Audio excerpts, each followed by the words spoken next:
The quarry where most of us worked, where we dug the stones, the old quarry, some call it the Jan van Riebeck quarry, as differentiated from the newer quarry which was on the northern end of Robben Island. There was an old quarry where the blue slate stone came out of.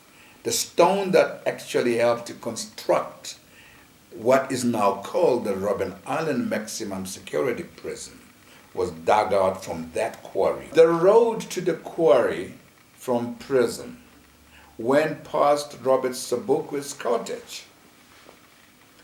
So every morning, the hundreds of prisoners who walked to the quarry on their way to work would catch sight of Sobukwe standing outside his cottage. He looked forward. It was a ritual that he knew every morning he would hear those steps, 4 by 4, quiet, 100, 200, 300 men walking in rows of 4. And the Boer guys around them like the Gestapo shouting, die block is warm, the Kleinhans brothers. Kom, bandit, Kijk voor jou, maar niet achter jou, kijk niet achter jou is donker. Just keep looking forward because behind there is dark. And then we would walk, but as we walked past him, I worked in the quarry for a while as well.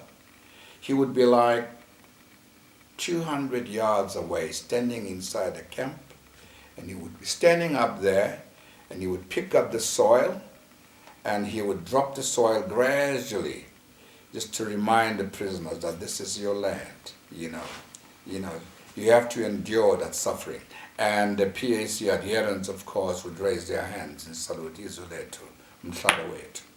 In the afternoon, after we come back from the quarry, weary, tired, and hungry, with swollen hands, come back after crushing the stones, we would go past there, and Sobukwe would be standing again there.